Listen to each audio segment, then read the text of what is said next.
Deus Todo-Poderoso diz: a exigência mais fundamental da crença do homem em Deus é que ele tenha um coração sincero e que se devote por inteiro e obedeça fielmente. O mais difícil para o homem é oferecer sua vida toda em troca de autêntica crença, por meio da qual ele pode ganhar a verdade toda e cumprir o seu dever como criatura de Deus.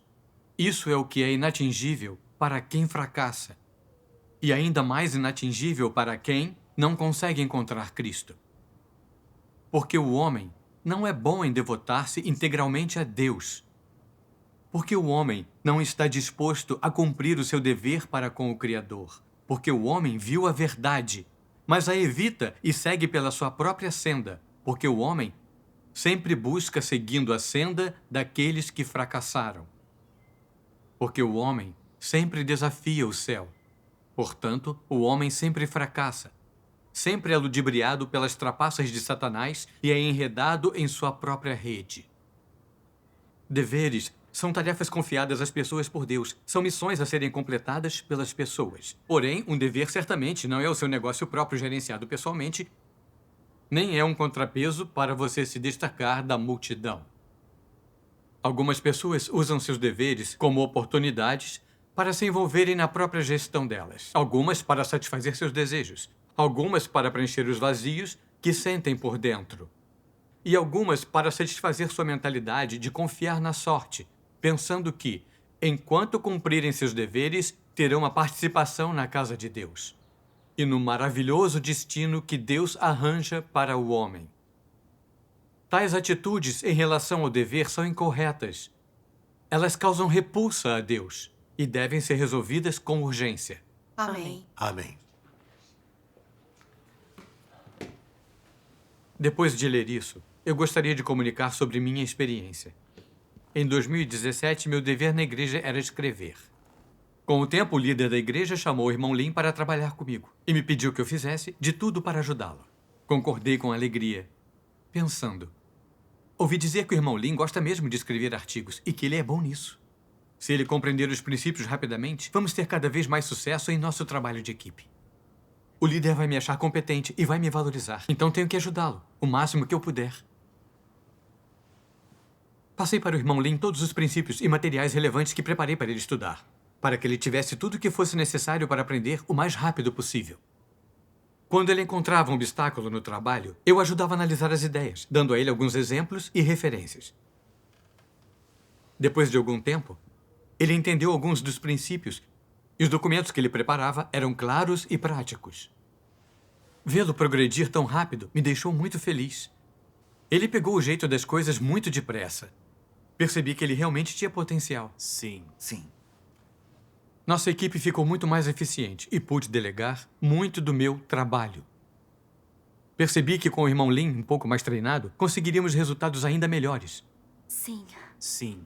Um dia o líder disse que havia uma igreja que precisava urgentemente de alguém para preparar documentos. E como o irmão Lin era bom nisso e responsável em seu trabalho, seria transferido para aquela igreja para assumir o trabalho de redação lá. Fiquei chocado quando vi isso e pensei: o quê? Vão transferi-lo? Não podem fazer isso. Eu me esforcei tanto para treiná-lo no trabalho e nos princípios. E ele está começando a ser promissor para o grupo. Se ele for transferido, nosso trabalho vai sofrer um baque.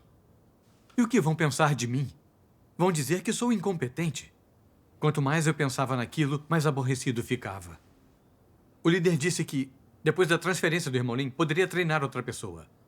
Eu não disse nada, mas não aceitava a ideia. Eu pensei: você diz isso como se não fosse nada. Acha que treinar alguém é fácil? Exige muito tempo e esforço.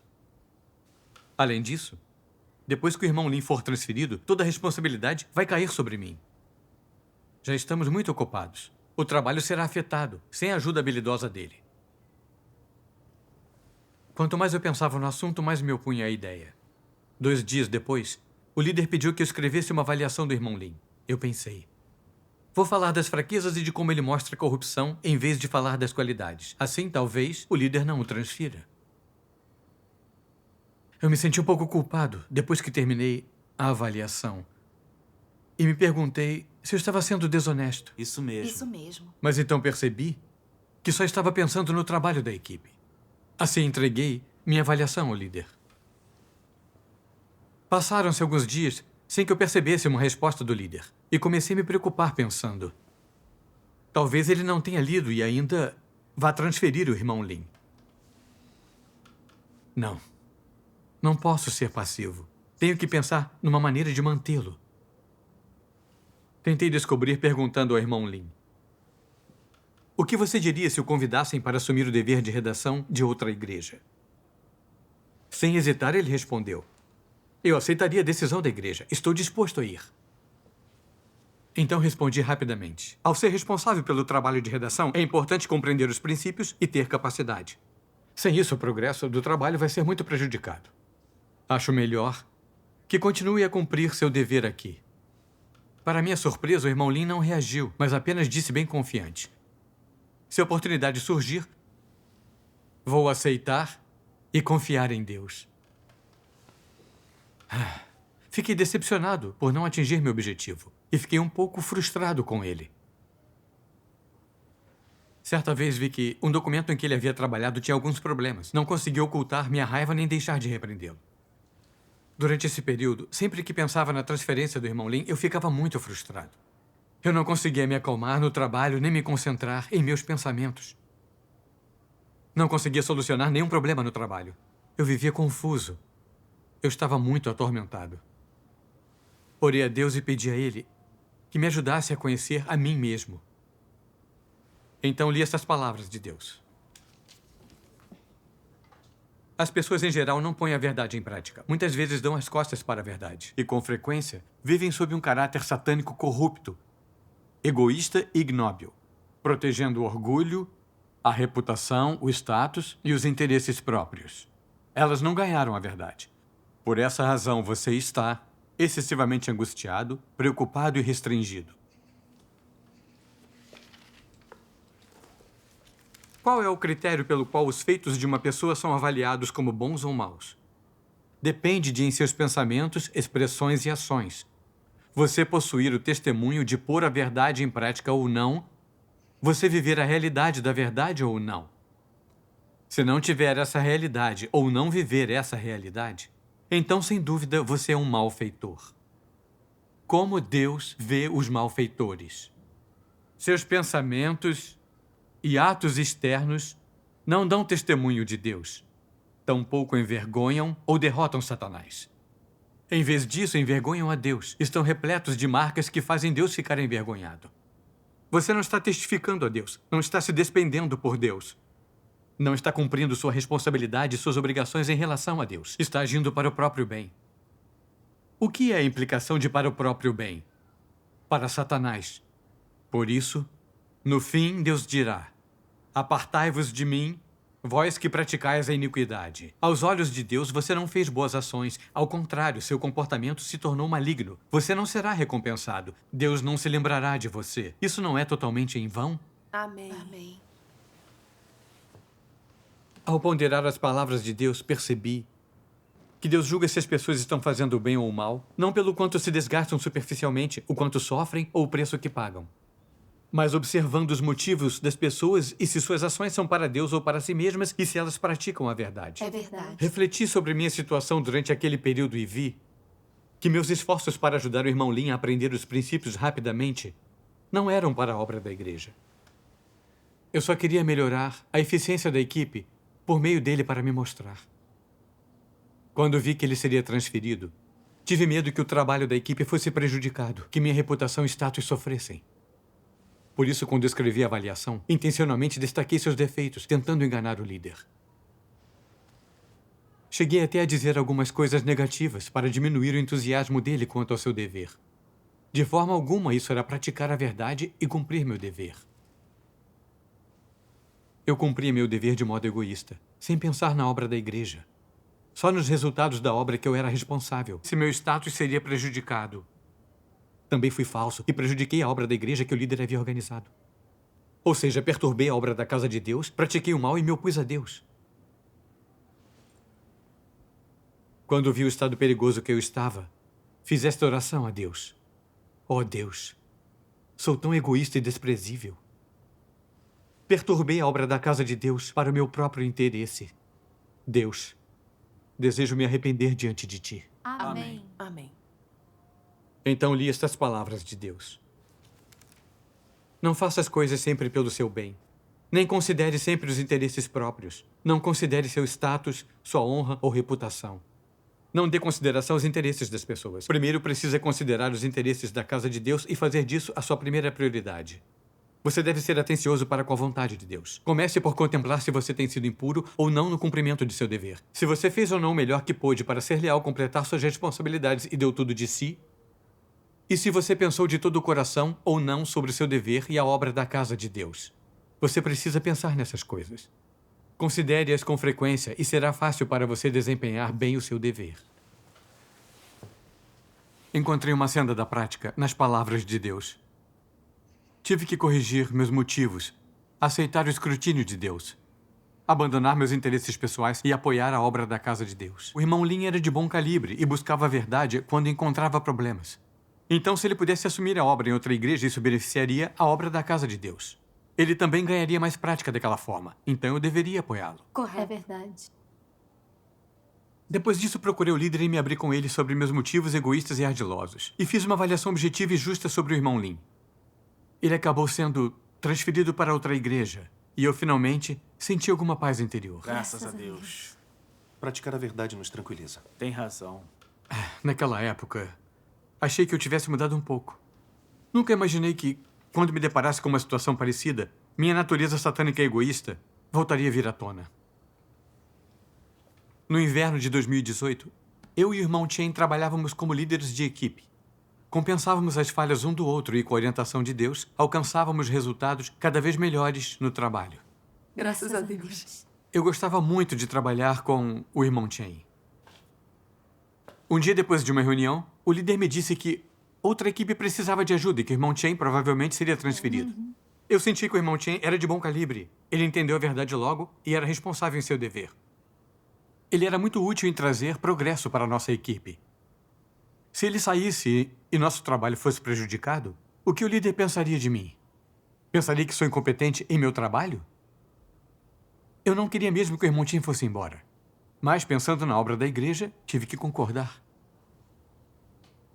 Para minha surpresa, o líder acrescentou que havia outra necessidade urgente. Ele queria que a irmã Lu, outro membro da igreja, fosse ajudar. Meu coração praticamente parou quando vi isso. Pensei, você vai levar a irmã Lu? O irmão Chen está sendo transferido. E agora a irmã Lu também será. Duas pessoas-chave da nossa equipe vão embora. Nosso trabalho com certeza vai ser abalado. De jeito nenhum. Não vou deixar você levar a irmã Lu. Mas aí eu pensei, se eu simplesmente recusar, o líder não vai achar que sou egoísta? Foi aí que sugeri outra irmã que não tinha um calibre tão bom. Depois de pensar um pouco, o líder ainda sentia que a irmã Lu era a melhor escolha. E pediu que comunicasse com ela sobre a mudança de dever. Prometi que faria, mas em meu coração eu era totalmente contra a ideia. Depois disso, me queixei com outro irmão, reclamando que o líder era insensível às minhas dificuldades ao transferir duas pessoas importantes de repente. Como eu faria meu trabalho como líder da equipe? Continuei falando e, de repente, percebi o erro das minhas palavras. Eu não estava tentando puxar esse irmão para o meu lado expondo minhas queixas. Aquilo era ofensivo para Deus. Isso mesmo. Quanto mais pensava naquilo, pior me sentia. Rapidamente me aproximei de Deus em oração e refleti. Depois de orar, ponderei. Porque sempre que alguém sob minha responsabilidade estava para ser transferido, eu relutava em concordar, tentando impedir a qualquer custo. Qual era a verdadeira natureza por trás dessa atitude? Li estas palavras de Deus. Deveres são tarefas confiadas às pessoas por Deus. São missões a serem completadas pelas pessoas. Porém, um dever certamente não é o seu negócio próprio. Gerenciado pessoalmente, nem é um contrapeso para você se destacar da multidão. Algumas pessoas usam seus deveres como oportunidades para se envolverem na própria gestão delas. Algumas para satisfazer seus desejos. Tais atitudes em relação ao dever são incorretas. Elas causam repulsa a Deus e devem ser resolvidas com urgência. No contexto da obra de hoje, as pessoas ainda fazem o mesmo tipo de coisas, como o templo é maior que Deus. Por exemplo, as pessoas consideram que cumprir o seu dever é o seu trabalho. Elas consideram que dar testemunho de Deus e combater o grande dragão vermelho como movimentos políticos em defesa dos direitos humanos, pela democracia e pela liberdade. Eles transformam em carreiras seu dever de utilizar as suas habilidades. Porém, consideram que temer a Deus e evitar o mal não passam de instâncias de doutrina religiosa para se observar e assim por diante. Não são essas expressões por parte dos humanos essencialmente o mesmo que o templo é maior que Deus? Exceto que 2000 anos atrás, as pessoas tratavam dos seus negócios pessoais no templo físico. Mas hoje, tratam dos seus negócios pessoais em templos intangíveis. Os que valorizam as regras veem as regras como maiores que Deus. Os que amam o status veem o status como maior que Deus. Os que amam sua carreira veem a carreira como maior que Deus. E assim por diante, todas as suas expressões me levam a dizer: as pessoas louvam a Deus como sendo maior através das suas palavras, mas através dos seus olhos tudo é maior que Deus. Isso porque, assim que as pessoas encontram uma oportunidade ao longo de sua senda de seguir a Deus para mostrar seus próprios talentos, ou para tratar dos seus próprios negócios ou da sua própria carreira, elas se distanciam de Deus e se lançam na carreira que amam. Quanto àquilo que Deus lhes confiou e a sua vontade, essas coisas já foram descartadas há muito tempo. Nesse cenário, o que há de diferente entre essas pessoas e as que tratavam dos seus próprios negócios no templo há 2000 anos? Verdade. Ao ponderar as palavras de Deus, obtive mais clareza sobre a essência de minhas ações. Eu resistia e tentava impedir sempre que o líder transferia alguém da minha equipe. Sobretudo por achar que meu dever era minha empreitada. Sempre pensei naqueles irmãos e irmãs como pessoas que eu treinei. E assim eles deveriam trabalhar dentro do meu escopo, levando adiante o trabalho em minha equipe. E eles não deveriam ser transferidos. Minha lógica era tanto irracional quanto absurda. Era. Qualquer calibre ou qualidades que aquelas pessoas possuíssem tinham sido predeterminados por Deus para a obra dele. Elas deveriam ser colocadas onde fossem necessárias na casa de Deus. Isso é óbvio. É mesmo. Isso mesmo. Mas eu estava tentando mantê-las sob meu controle. Tratando-as como ferramentas para servir a mim, trabalhar para mim. Eu resistia a qualquer um que quisesse transferi-las. E até criticava e tentava formar grupinhos em segredo. Eu não era nem um pouco diferente dos fariseus que se opuseram ao Senhor Jesus. Os fariseus viam o templo como sua própria esfera de influência. E não permitiam que os fiéis os deixassem para seguir o Senhor Jesus. Não deixavam nada impedi-los de controlar fiéis para manter seus status e ganhos. Clamavam vergonhosamente que os fiéis pertenciam a eles. Mas e eu? Eu mantinha irmãos e irmãs sob meu controle, não desejando que a casa de Deus os transferisse. Isso não era usar minha esfera de influência para me opor a Deus? Eu estava trilhando uma senda do anticristo resistindo a Deus e tinha ofendido seu caráter. Esse pensamento me assustava. E comecei a detestar meu caráter satânico, egoísta e desprezível. Eu me apressei a orar a Deus em arrependimento. Amém. Amém. Depois de orar, fui falar com a irmã Lu sobre sua transferência. E depois com o irmão que eu tinha enganado, comunicando e dissecando a natureza e as consequências do que eu tinha dito para que ele ficasse sabendo de tudo. Finalmente consegui ter alguma paz. Graças a Deus. Depois que a irmã Lu e o irmão Chen foram transferidos, a irmã Li veio para a equipe. Ela tinha bom calibre e aprendia tudo rápido. Não houve atraso no trabalho da equipe. Graças a Deus. Vivenciei que cumprir meu dever para beneficiar a casa de Deus, não os meus propósitos, é o caminho verdadeiro para ver as bênçãos de Deus. Deus proverá as pessoas certas para o trabalho. Ele vai defender a sua obra. Amém. Um dia, 3 meses depois, quando a irmã Lin voltou para uma reunião, ela me disse que uma igreja próxima estava indo bem com a obra do Evangelho e que precisavam de pessoas para regar os recém-chegados. O líder sugeriu que a irmã Li assumisse o dever de rega. Me senti um pouco insatisfeito de novo. Mas percebi imediatamente que estava errado. Lembrei-me de todas as vezes em que desconsiderei os interesses da casa de Deus em favor de meu nome e status. Senti-me mal e muito culpado. E então, essas palavras de Deus me vieram à mente. Um dever não é um assunto particular seu. E ao cumpri-lo, você não está fazendo nada para si mesmo, nem gerenciando seus negócios pessoais. Na casa de Deus, seja o que for que você faça, você não está trabalhando em seu empreendimento próprio. É a obra da casa de Deus. É a obra de Deus. Precisa manter constantemente esse saber em mente e dizer: esse não é um assunto meu. Estou fazendo o meu dever e cumprindo a minha responsabilidade. Estou fazendo a obra da casa de Deus. Essa é uma tarefa que Deus confiou a mim e a estou fazendo por Ele. Esse não é um assunto particular meu. Se você pensa que é um assunto particular seu e o faz de acordo com suas intenções, seus princípios e motivos próprios, então estará em apuros. As palavras de Deus esclareceram ainda mais que meu dever é o que Deus me comissionar, não meus próprios interesses. Não posso apenas fazer o que desejo para satisfazer meus interesses. Isso mesmo. Devo considerar os interesses da casa de Deus, buscar a verdade e fazer o que Deus requer. Essa é a única atitude e a razão que um ser criado deve ter em seu dever. Amém. Graças a Deus. Eu costumava sempre pensar em meus interesses e fiz coisas que prejudicaram os interesses da casa de Deus e resisti a Deus. Eu sabia que não poderia mais viver daquele jeito. Tinha que renunciar a meus interesses egoístas e praticar a verdade. Amém. Com esse pensamento, me senti de fato aliviado.